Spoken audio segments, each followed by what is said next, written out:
All right, let's get it. Ladies and gentlemen, welcome to the Bullpen.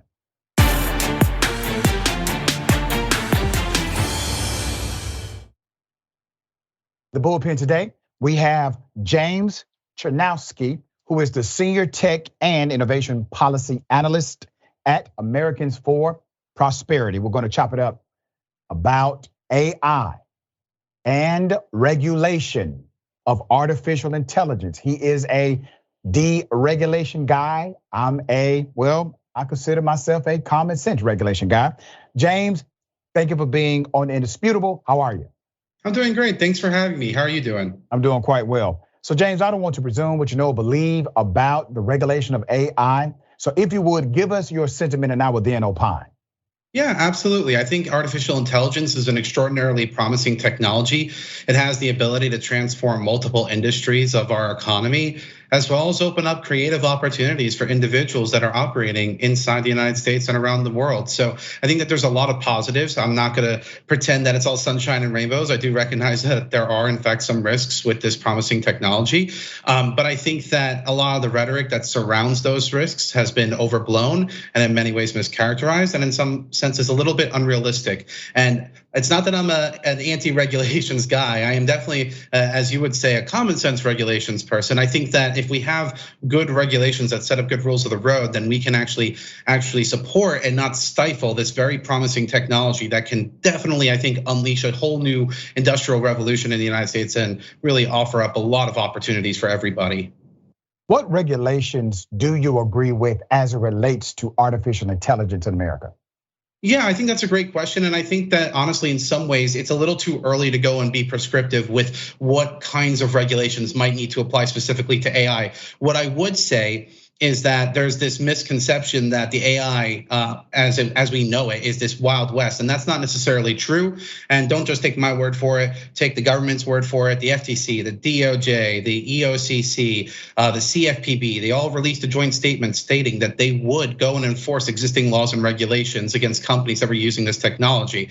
And I think that that's right. There are existing rules that are on the book that these companies have to go and abide by if they're going to be using this product. So that's, I think, a little bit of a misstatement in its own right. And I think that if we are gonna have unique regulation tailored to AI, it needs to be basically focused on the actual identifiable harms and mitigating them in as narrowly tailored way as possible to make sure that we're not accidentally stifling the technology and its growth and progress. Got you. Well, listen, James, I'm not a technology expert like yourself, but I do study and I do read and I do comparative analysis and I have an analytical mind.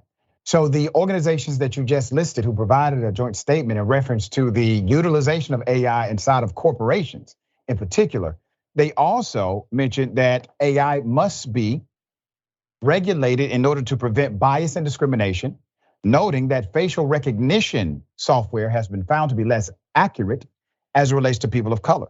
They also cited that ensuring transparency and accountability is required because AI systems can be complex and opaque, making it difficult for individuals and organizations to understand how they are actually making the decisions and the process thereof. Those agencies also said you have to protect privacy. That's another dynamic of regulation because AI relies on vast amounts of information, which can include personal information such as our location, our search history, and our online behavior. These things are present today. So I don't think it is premature to start prescribing variables of potential regulatory dynamics when we already see the problems right now. And I will also add that over 54, right at 54%, 54.3% of Americans are in favor of Congress passing laws to provide regulation to AI. That's based on the latest poll by the Tech Oversight Project. Go ahead. Yeah, I think that there's a couple things that we can go and push back on there. I think that to the point of facial recognition technology, that's absolutely fair. But I do think that the context matters insofar as that facial recognition technology is being utilized by the government in some instances. And that's where your minority statistic is, where I completely agree with you. And that's something where you want to have auditing to make sure that there's accuracy and we're not. But that's not it. Wait a minute, James. The government does not have exclusive license to facial recognition AI-based technology. Private entities do as well. That's not what I'm saying though. Okay. I'm saying that there's the potential for harm is different between how a company might be using facial recognition technology versus how the government's using it. Because again, with that minority differentiation point that you're highlighting, that is something where if the government's using that technology, the harm is very real because of that disparate impact. So I think. Why do you think it's not real for a private company then? That's not what I said either. Okay. I just said that the harms themselves are just different by nature, and that there's something that is unique to the government aspect that I think is worth focusing on. And for can you explain that to purposes, that I think that those harms are there, but there are different kinds of best practices and other things that we can pursue. Okay, there. well, explain it to me. Explain why there's such a massive difference between the government utilizing the same technology and private companies utilizing that technology. Well, the difference is what the downside of the negative cost is. If a government misuses facial recognition technology like they did in, let's say, Michigan, to go and identify a person who robbed a watch store, then all of a sudden they use facial recognition on, I believe it was like 420p quality video to go and identify the guy. He was also a minority, and therefore he was misidentified by that. But that facial recognition technology being used was the premises of why law enforcement went after that person.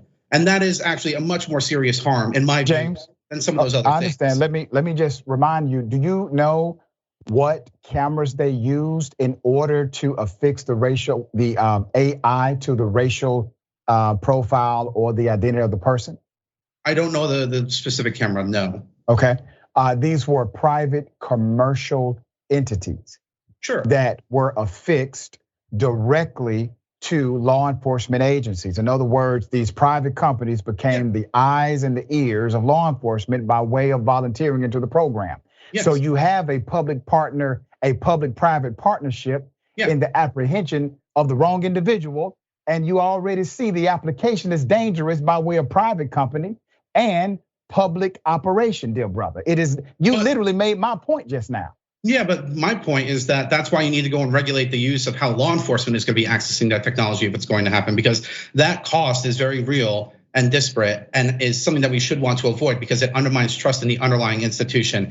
I don't want to get caught up on that particular issue because I know that you raised some other points. When it comes to the privacy side of the equation for AI, again, I don't necessarily disagree, but I don't think that it's something that is mutually exclusive to AI. I think that this is something where Congress has been lacking for years, and I would welcome a conversation of actually getting substantive federal consumer data privacy legislation done, because it's not just AI. That's really, I think, it's an inappropriate focus there. And I guess the other aspect that I think is where this conversation gets misled with AI is that right now, that conversation, especially from Congress and the president and some other individuals, has been focused on the fact that, there was this perceived failure to do something about social media and Section 230. And now that there's this new opportunity with AI, this equally transformational technology, that we should be doing something there. And I think that that's the wrong way to be, couching this conversation, because what you're doing there is you're basically imposing the problems that are associated with social media onto a new and emerging technology that's fundamentally different, like AI. And I don't think that that's helpful. I think that actually distracts away from the conversations that we need to have around AI, and lets us get distracted into more partisan kinds of conversations that don't actually let us make. I actually agree with that point. And James, I read your commentary about the basically conflation of social media and AI. I agree with that point. That's why I didn't bring it up as a point of dissension, because I do think these are very different technologies and very different applications. But I will say this, I'm currently a law student, all right? So I'm learning things about application of law that are emerging given case law that's coming out. So we used to have very simple definitions of libel and slander. Technology has kind of changed that. Is this a written thing? Is this a said thing? When it comes to AI, what if somebody develops an AI technology? See, we're not talking about things that look real. We're talking about realism. We're talking about things that appear absolutely authentic, not things that just seem realistic to us.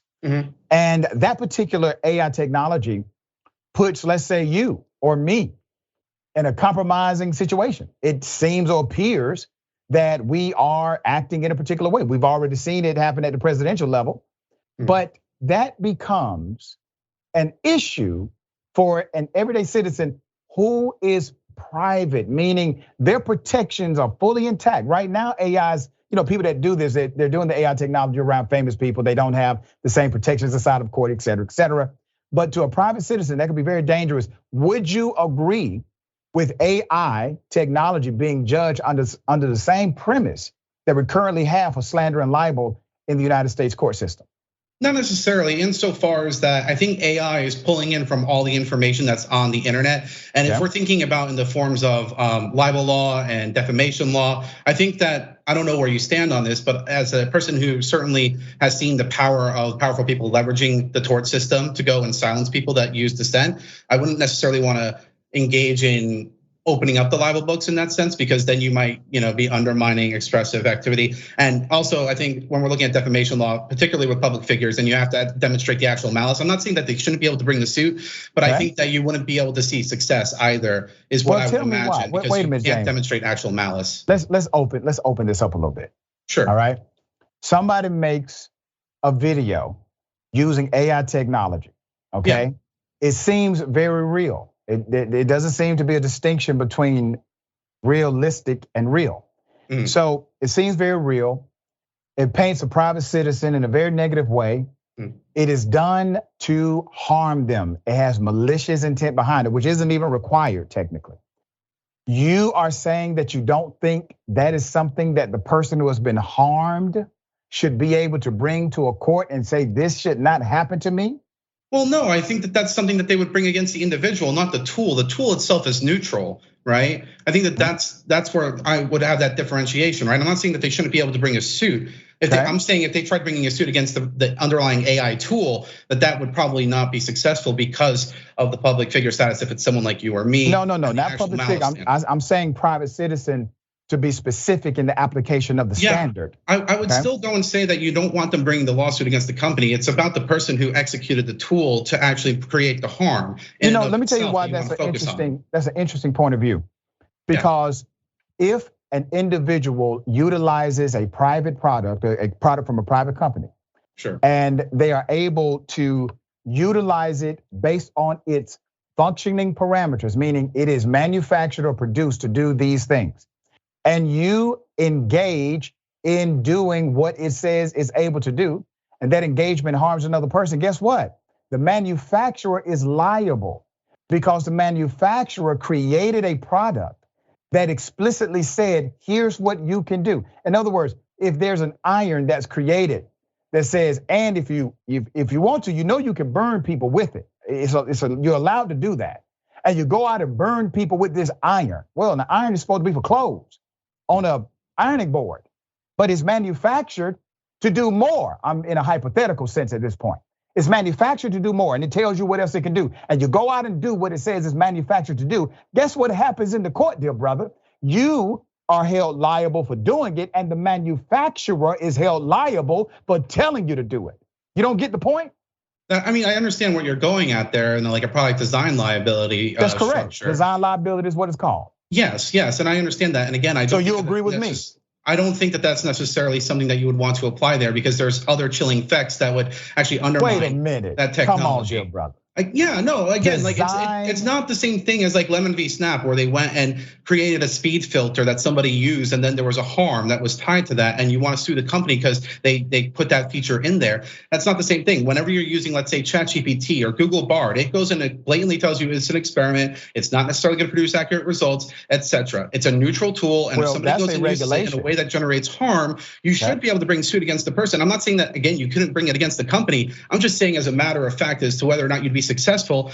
That's still unproven waters, and if I was going to estimate, I would say that I wouldn't be surprised if they would fail, because that bar is so much higher. There's a lot of stuff that goes into making those systems, and I think that we would want to be very careful about opening up liability on such nebulous grounds. Let me tell you, it's not nebulous. It's not nebulous grounds at all, dear sir. You sound as if you would rather protect artificial intelligence than authentic intelligence, being human beings. But we're out of time. I will bring you back on the show. It is a fascinating debate. I got to tell you that. We definitely need to have more time next time, talk about it in fuller terms. But I do appreciate your stance on some of these things, because I think we definitely need to have a more nuanced conversation rather than polarized conversation. So I appreciate you coming on the show. Absolutely, anytime. Thanks for having me. Thank you, sir. I appreciate your time.